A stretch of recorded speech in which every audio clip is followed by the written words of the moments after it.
Hello, it's Ben here, Naturehood Project Manager, bringing you this week's update of everything that's been going on with Naturehood. I hope a lot of you enjoyed the snow that we had last weekend, and I want to thank everyone who posted the pictures of the tracks and signs that they'd seen in and around their spaces while the snow was on the ground.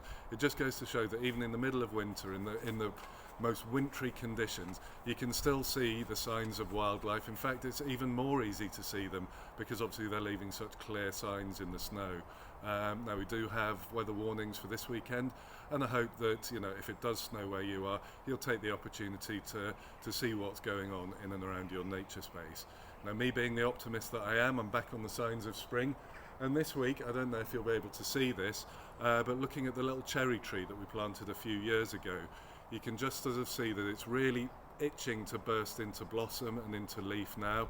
You can see the little rounded blossom buds and the more pointy leaf buds all getting ready to burst forth, and I'll hopefully be able to bring you an update from this in a couple of weeks when it will be a riot of pink blossom and colour. It's a fantastic thing. We planted it about 3 years ago. It was only really up to about my shoulder height when it went into the ground, so even in that relatively short space of time, it's doubled in size, and it's really starting to occupy and enjoy this corner. And again, it's just a fantastically rewarding thing that you can be doing in your nature space. But meanwhile, back in Naturehood, what we're on this week is around ponds. Alice has done a fantastic blog on ponds, which is like an FAQ in terms of common issues and problems that people run into with wildlife ponds, and it's a really good resource if you're looking at putting in a new pond at this time of year, or just generally fettling an existing pond to get it ready for spring. There's some really great questions and answers on there.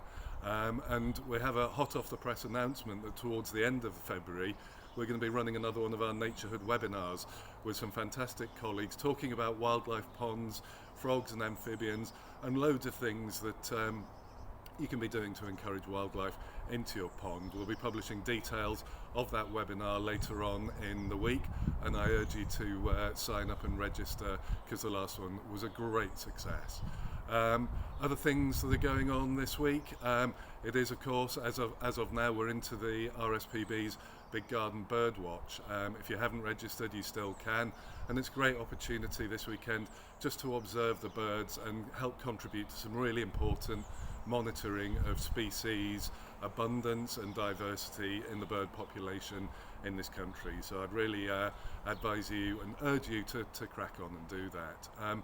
Other things that we're talking about, we're running out of time really to get bird boxes either installed or cleared out. It's really super important that you give your bird boxes a good annual clean, because otherwise ticks and parasites and fleas can build up.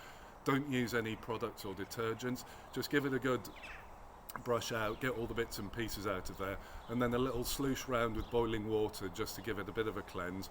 Make sure it's dried out thoroughly before you put the lid back on, then back up on the wall, and you're good to go. And don't forget, if you are looking at sparrows, they're really super social creatures, so they probably won't colonize a single box. You want to put a number up in a similar location, or go with a sparrow terrace, which is two or three boxes immediately adjoined to each other. Finally, from me this week, I've forgotten my script. So, oh yeah, next week is bat boxes, another really important piece of our biodiversity.